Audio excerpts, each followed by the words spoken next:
நம்ம இன்றைக்கி one pot rice recipe தான் பார்க்க போகிறோம். ரொம்ப டேஸ்டான சிம்பிளான வத்த குழம்பு சாதம் எப்படி ஒன் பாட் ரைஸாக செய்கிறதுன்னு பார்க்கலாம். வீடியோ ஃபுல்லாக பாருங்கள். வரைக்கும் நம்ம சேனல் சப்ஸ்கிரைப் பண்ணால் மறக்காமல் சப்ஸ்கிரைப் பண்ணிக்கோங்க. நோட்டிஃபிகேஷன் லைக் பண்ணி ஆன் பண்ணிக்கோங்க. ஸோ வத்த குழம்பு செய்கிறதுக்கு ஒரு பேனில் நம்ம 3 குழிக்கரண்டி நல்லெண்ணெய் சேர்த்துக்கலாம். அந்த நல்லெண்ணெயில் நம்ம வந்துட்டு 10லேருந்து 20 சின்ன வெங்காயம் சேர்த்து நல்லா வதக்கிட்டு அது கூடவே பூண்டும் 15 பல் சேர்த்து நல்லா வதக்கி அதை வந்து நம்ம வேறு ஒரு பாத்திரத்தில் எடுத்து வச்சுக்கலாம். அதே எண்ணெயில் மணத்தக்காளி வத்தல், வடகம், தாளிப்பு வடகம்னு சொல்லுவாங்க, அது ஒரு 2 டீஸ்பூன் போட்டு மணத்தக்காளி வத்தல் இல்லைனா வந்துட்டு சுண்டக்காய் வத்தல், இதில் எதுவாவது ஒன்றும் ஆட் பண்ணிக்கலாம், இல்லை 2ம் சேர்த்தும் நீங்கள் ஆட் பண்ணிக்கலாம். நான் வந்து 2 வத்தலுமே இருந்ததுனால 2த்தையும் மிக்ஸ் பண்ணி தான் ஆட் பண்ணியிருக்கேன். இது எல்லாமே எண்ணெயில் நல்லா ஃப்ரை பண்ணி அதையும் தனியாக எடுத்து வச்சுக்கலாம். இப்போது நம்ம வந்து ஒரு பாத்திரத்தில் புளி வந்து கரைச்சி வச்ச தண்ணியை எடுத்துக்க போகிறோம். ஸோ புளி வந்து எப்படின்னு பார்த்தீங்கன்னா, நல்லா ஒரு அரை மணி நேரம் ஊற விட்டு 1 மணி நேரத்துலேருந்து அரை மணி நேரம் வரைக்கும் நல்லா ஊற விட்டு நல்லா கெட்டியாக கரைச்சி புளி எடுத்துக்கோங்க. ஒரு பெரிய எலுமிச்சைப்பழம் சைஸ் வந்துட்டு நீங்கள் புளி கரைச்சிங்கன்னா உங்களுக்கு அரை கப் வந்து கெட்டியான புளி தண்ணி வந்து கிடைக்கும். ஸோ அதை வந்து ஒரு பேனில் நம்ம ஆட் பண்ணிக்கலாம். அடுப்பு எதுவும் பற்ற வைக்க வேண்டாம்.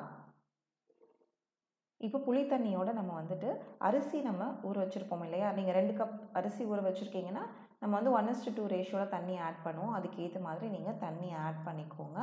ஆட் பண்ணிவிட்டு நம்ம வந்து மஞ்சத்தூள், மிளகாய்த்தூள், உப்பு, மல்லித்தூள் இதெல்லாம் சேர்த்துட்டு அது கூடவே கருவேப்பிலையும் சேர்த்துக்கலாம். ஸோ இது எதுவுமே நான் அடுப்பு ஆன் பண்ணாமல் ஃபஸ்ட்டு மிக்ஸ் பண்ணிவிட்டு அதுக்கப்புறம் தான் அடுப்பு வந்துட்டு ஆன் பண்ணுவேன். ஸோ இது எல்லாத்தையும் நம்ம ஆட் பண்ணிவிட்டு அது கூட நம்ம தாளித்து எடுத்து வச்சுருக்க வெங்காயம், வடகம், அதுக்கப்புறம் வந்து வத்தல், இது எல்லாத்தையும் நல்லா மிக்ஸ் பண்ணிவிட்டு இப்போ நம்ம அடுப்பில் வச்சு நல்லா கொதி விட போகிறோம். இனிமேல் நம்ம நார்மலாக கொதி விட்டு ஊறின அரிசியை வந்துட்டு அரிசி வந்து நான் கிட்டத்தட்ட பார்த்திங்கன்னா ஒரு 1/2 hour ஊற வச்சுருப்பேன். ஜீரக சம்பா எடுத்திருக்கேன். ஏன்னா இந்த மாதிரி ஒன் பாட் ரைஸ் செய்யும் போது நல்லா குழஞ்சி வந்தால் தான் சூப்பராக இருக்கும். ஸோ அதனால் நான் வந்துட்டு ஜீரக சம்பா ரைஸ் எடுத்திருக்கேன். உங்களுக்கு வீட்டில் நார்மல் எந்த ரைஸ் யூஸ் பண்ணுறீங்களோ அதுவே நீங்கள் எடுத்துக்கலாம். எதில் பண்ணாலும் ரொம்ப டேஸ்ட்டாக இருக்கும். இப்போது தண்ணி நல்லா கொதித்து வரும்போது இந்த அரிசி நம்ம வந்து ஆட் பண்ணி நல்லா மிக்ஸ் பண்ணி விட்டுட்டு நல்லா வந்து வேகிற வரைக்கும் வெயிட் பண்ணணும். அப்பப்போ நடுவில் கிளறி விட்டுக்கோங்க. நீங்கள் மண் பாத்திரத்தில் செஞ்சிங்கன்னா இன்னும் ருசியாக இருக்கும்.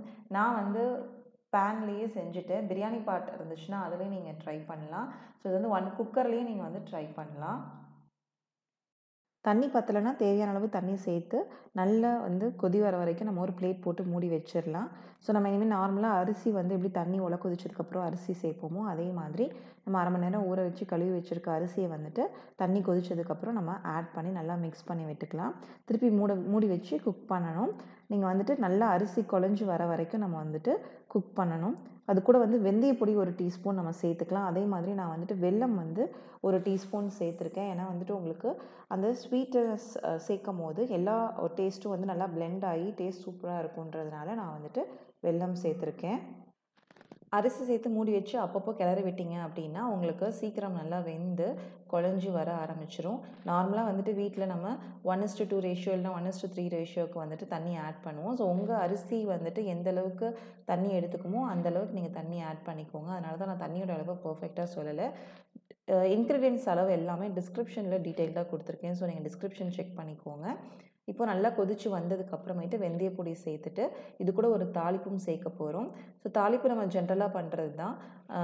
கடுகு, கருவேப்பிலை, காய்ந்த மிளகாய் சேர்த்து நம்ம ஒரு தாளிப்பு இது பண்ணி அதையும் வந்துட்டு சாதத்தோடு ஆட் பண்ணி நல்லா மிக்ஸ் பண்ணிவிட்டு ஒரு 10 நிமிஷம் நல்லா வேக வச்சு எடுத்துட்டோம் அப்படின்னா சூப்பரான வத்த குழம்பு சாதம் ரெடி ஆயிரும். ஸோ சாதம் நல்லா குழஞ்சிருந்தால் ரொம்ப டேஸ்ட்டாக இருக்கும். கண்டிப்பாக ட்ரை பண்ணி பாருங்கள். இந்த ரெசிபி உங்களுக்கு பிடிக்கும்னு நினைக்கிறேன். பிடிச்சிருந்தா நம்ம சேனலை மறக்காமல் சப்ஸ்கிரைப் பண்ணிக்கோங்க. உணவை மருந்தே உணவு அதுவே நம் பாரம்பரியம். தேங்க்ஸ் ஃபார் வாட்சிங்.